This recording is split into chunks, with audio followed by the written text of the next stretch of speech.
Hello, everybody, and welcome to season 3 of Build and Grow Money Matters, a series dedicated to helping businesses go beyond financial management to achieve financial growth, resilience, and innovation. As businesses continue to revive and pivot to newer models in these tough times, Your Story is proud to partner with HSBC for yet another season. We present inspiring conversations, insights, and observations from some of the newest trendsetters in business and stalwarts of the ecosystem to help businesses power their next phase of growth and business continuity. In 2018, Zomato shared that its chicken biryani was the most ordered as well as the most picked item. In 2019, Swiggy reported that Indians ordered an average of 95 biryanis per minute or 1.6 biryanis per second. Biryani had its place in all our hearts, and today we have with us one of the kings of the biryanis out there, Kaushik Roy, founder and CEO of Biryani by Kilo. Welcome aboard, Kaushik. Thank you so much. Thank you for calling me on. Kaushik has a consolidated experience of over 22 years in the food service industry, which has seen him heading the operations of over 200 restaurants across diverse categories and formats. Prior to launching Biryani by Kilo, Kaushik worked with Zorupa Foods, Delhi Bread Gourmet Foods, Global Franchise Architects, Mars Restaurants, and Amoreta's Retail and Pizza Express. So, Kaushik, let's begin with a whole bunch of questions for you. The first one is Biryani by Kilo has its chain spread over 50 outlets in more than 20 cities in India. How would you describe Biryani by Kilo's growth from 2015 till now? Kaushik? So basically, in 2015, in my last job, I was in the business of investment in restaurants, and we had made an investment in Bangalore in a biryani chain. And I realized that everybody is selling biryani at that point of time, and biryani was just a part of a menu, and it was not a category at that time, like Zomato now lists as biryani as a category. So biryani was done in not the way, the authentic way. It was biryani which was made in bulk, then put in plastic containers, frozen and reheated and served. So I realized that nobody is doing biryani the way you would make it at home in a small handi with layered biryani, and you would mix the layers and then eat the biryani. So I saw a big opportunity in that area and quit my job and started this. I was very small setup in Gurgaon, a small kitchen, very constrained on capital. Obviously, cloud kitchen was not a term coined at that point of time in 2015.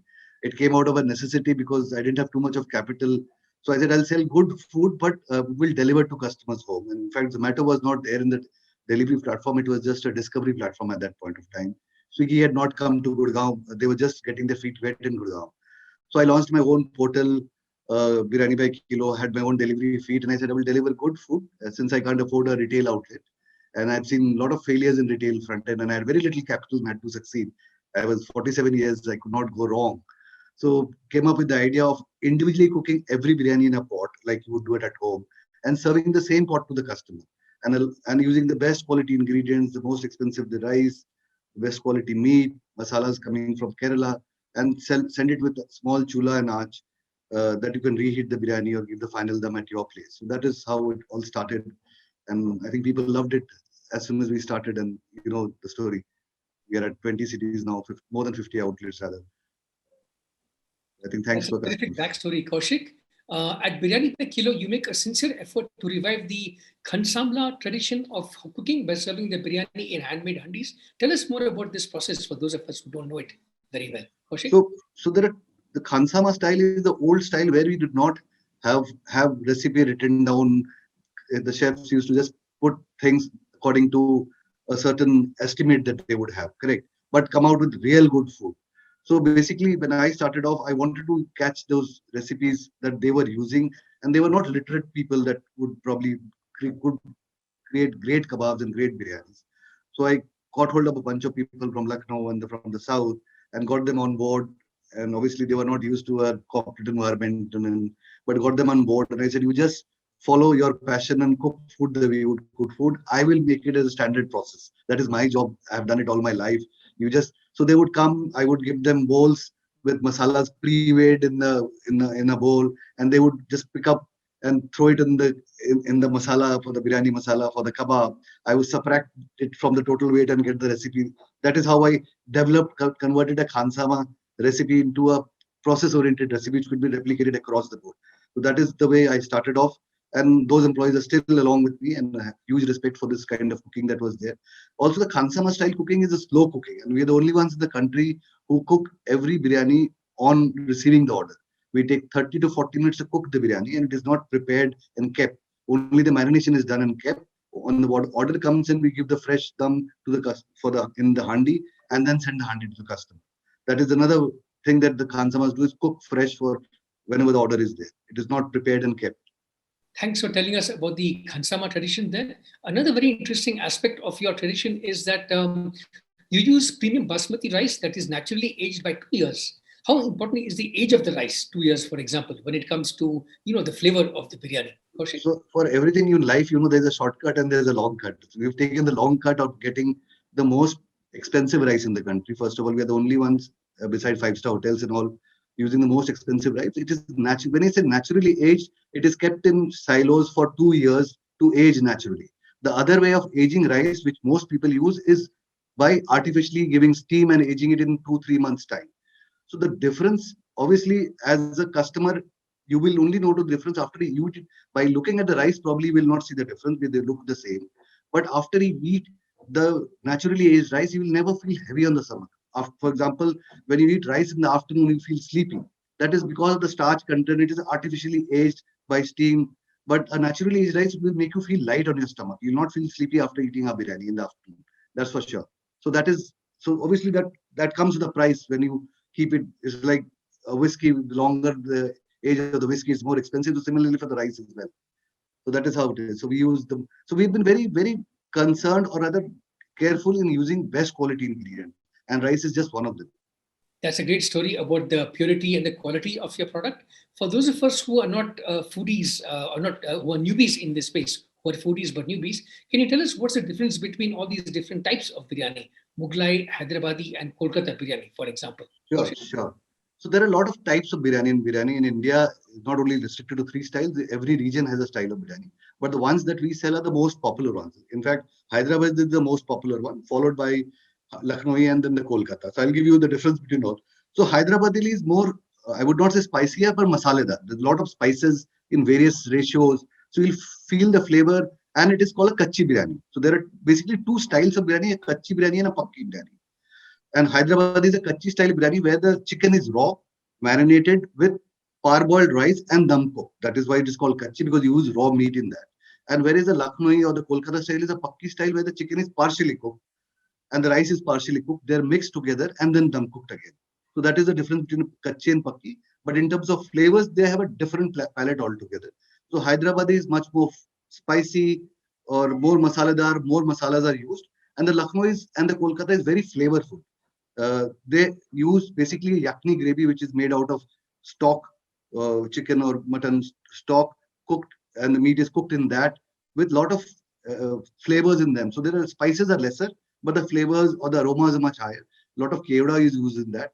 And the difference between a Lucknowi and a Kolkata, the Kolkata you add boiled potatoes and boiled egg in them to differentiate from a Lucknow. So that is how the flavor palette differ and the ingredients change. Thanks for this very educational and mouth-watering information there, Kaushik. Another aspect in this industry, of course, is safety. Can you tell us what safety aspects have you put in place while cooking, packaging, and delivering the biryanis, as well as for your Sure, dining experience? Kaushik? sure.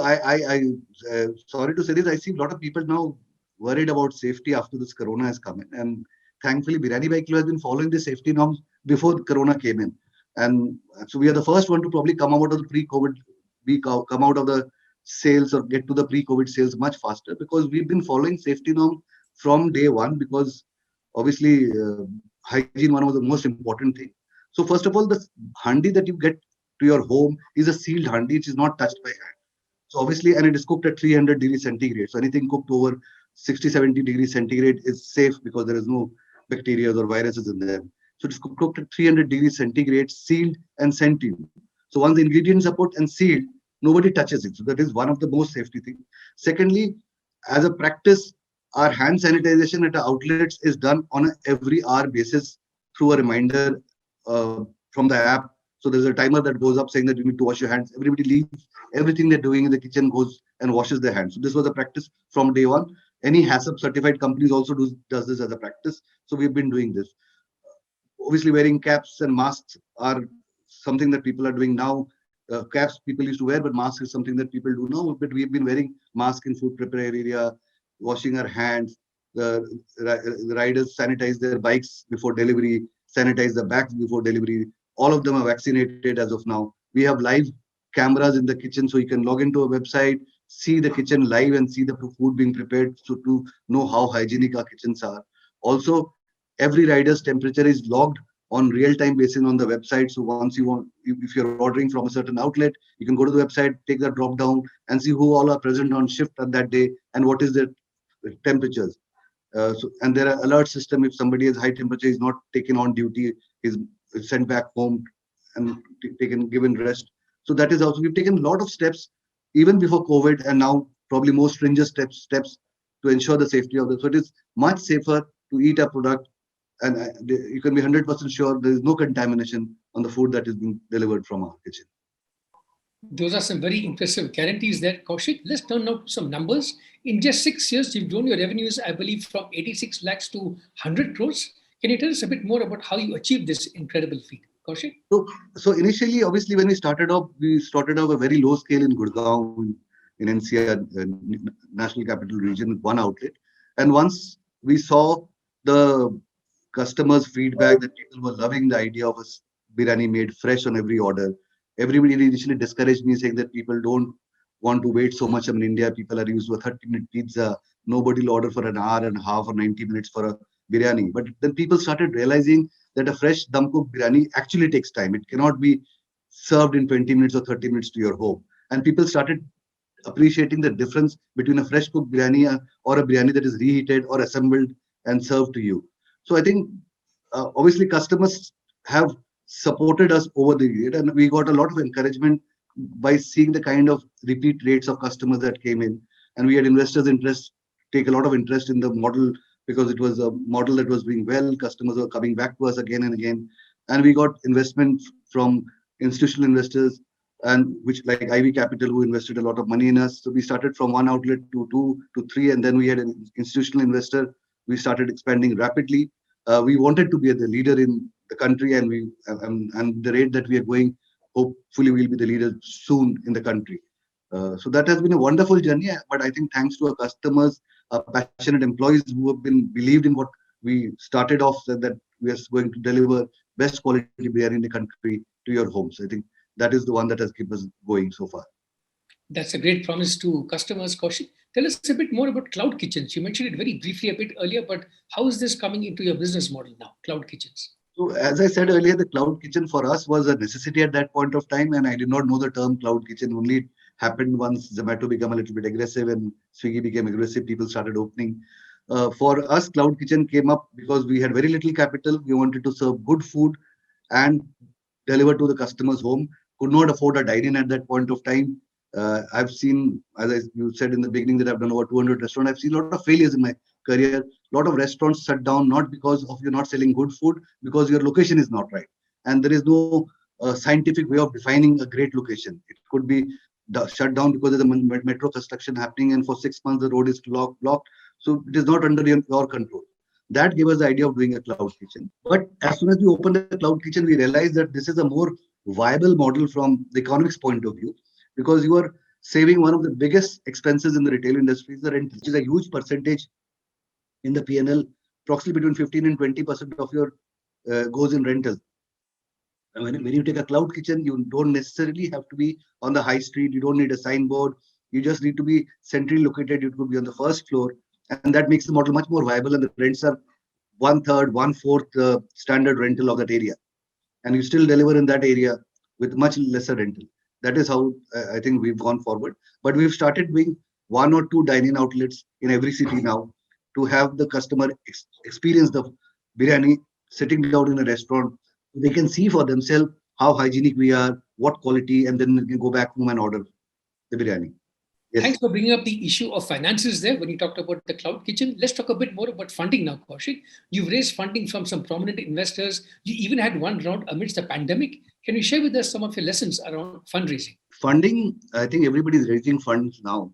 People think it's very easy to raise funds, but it is not so easy. Investors put in money in a concept, also in the passion that the promoters show in the concept that they build. It is not about building one or two outlets. It is about being able to scale it up to 10, 15, 20 outlets over the next few years, or 100 outlets in our case. So So the most important thing is the kind of passion the founders show in the model that is important. Second, the most important thing is the model has to be making sense in terms of business sense and making be profitable at a unit level. That is important because if it is not profitable at a unit level, you will be multiplying a negative into more outlets. So second part is that the model has to be profitable at the unit level. The founders has to be passionate in the concept they build. And third, most important thing is customers has to like the product that you build. If you don't have repeat customers in your model, people will not come back to you and your model will not work. So this is, I think, the 2-3 filters which is very important from an investor point of view to make investment in it. And I think in our case, all three are very good.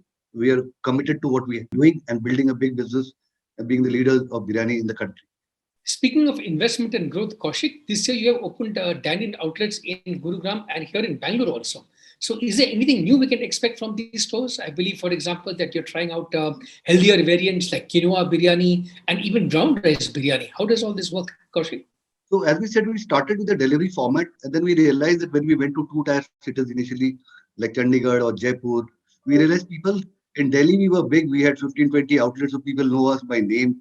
For a city like Jaipur, where the retail is not so expensive, the rentals are not so expensive, and people have time. There's enough parking space. People can travel easily, and it was important for them to showcase what the brand Biryani By Kilo stands for. And that is how we came up with the idea of doing one dining outlet in every city that we go in, so people can experience the Biryani By Kilo, whole overall experience, sit down and eat, and when they go back home and order from there. That is how we started off, and that is what we have been doing now lately for the last 3 years now.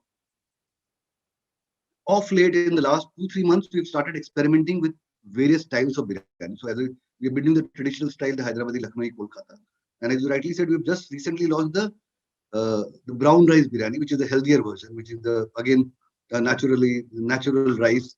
So it is much healthier in terms of it has less carbs in it, more fibers. So we are doing the brown rice biryani. We've launched it limited to certain cities now. We're just experimenting and seeing how the customer reaction is. And based on the feedback that we receive, we will go ahead and launch it across all the outlets. We also want to get into a few more healthier options of biryani. So our biryani in the first place, the normal one is also very healthy. As we said, we've naturally aged raw basmati rice. But we're going for one more step further and getting into a brown rice biryani now.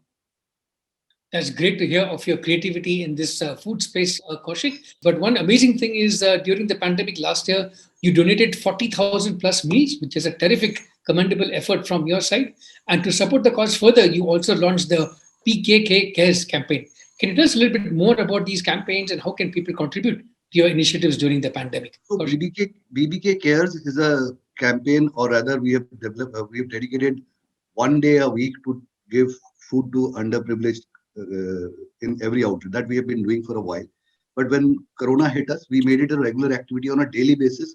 We started giving free food to people that were needy around each and every outlet.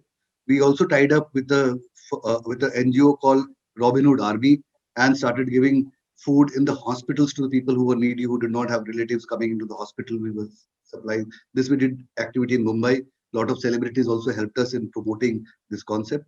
So now, as a standard practice, every outlet has a corporate social responsibility of giving food to people in and around that area who are needy on a regular basis.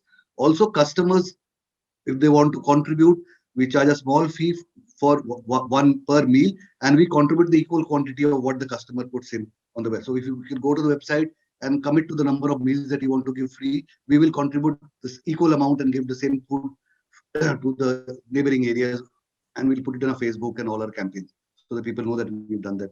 So this is an ongoing exercise.